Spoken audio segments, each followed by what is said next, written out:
ایک حکایت ہے کہ کہیں دور ایک خوبصورت پہاڑی علاقہ تھا جہاں پر چاروں سو طرح طرح کے پیڑ پودے اگے ہوئے تھے۔ یہیں پر چیڑ کے درختوں کا ایک جنگل بھی تھا جو اپنے اونچے اونچے تنوں اور مختلف انداز کے پتوں کی وجہ سے بالکل منفرد نظر آتا تھا اور دیکھنے والے لوگ اس کی خوبصورتی میں کھو جاتے تھے۔ انہی درختوں میں سے کچھ چیڑ کے درخت بھی ابھی چھوٹے بھی تھے۔ وہ بھی ایک چھوٹا مگر خوبصورت درخت تھا۔ اس کے پتے ابھی نئے نئے تھے، اس لیے ان کا سبز رنگ بھی تازگی لیے تھا، مگر اس کو اپنے سوئی جیسے پتلے نوکدار پتے بالکل پسند نہیں تھے۔ اس وجہ سے یہ چیڑ کا درخت ہمیشہ اداس ہی رہتا تھا۔ اس کے ساتھی درخت سمجھاتے تھے کہ ان نوکدار پتوں کی وجہ سے ہم منفرد دکھائی دیتے ہیں اور اللہ نے ہمیں اس میں خوبصورتی بھی عطا کی ہے۔ مگر دن بدن چھوٹے چیڑ کی اداسی بڑھتی جا رہی تھی۔ ایک رات اس نے خوب دعا کی کہ اللہ اس کے پتے بھرے بھرے ہو جائیں۔ صبح اٹھتے ہی اس کی خوشی کا ٹھکانہ نہیں رہا جب اس نے سارے پتے ہرے بھرے اور بڑے بڑے دیکھے۔ مگر اس کی خوشی اس وقت ختم ہو گئی جب ایک بکریوں کے ریوڑ نے آ کر اس کے سارے پتے مزے مزے سے کھانے شروع کیے۔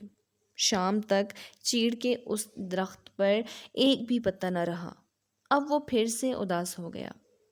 چھوٹے چیڑ نے دوبارہ دعا شروع کی کہ اللہ مجھے شیشے کانچ کے خوبصورت پتے دے دے، وہ تو کوئی جانور نہیں کھا سکے گا۔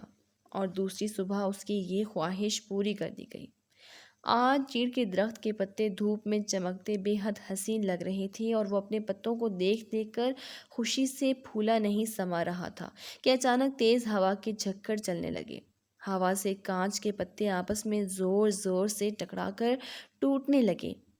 آندھی ختم ہونے تک چیڑ کے اس پیڑ پر ایک پتا بھی باقی نہیں بچا۔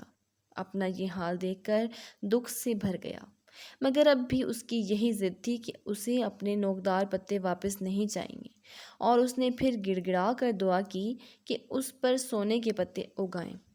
اس بار بھی اس کی دعا قبول ہوئی۔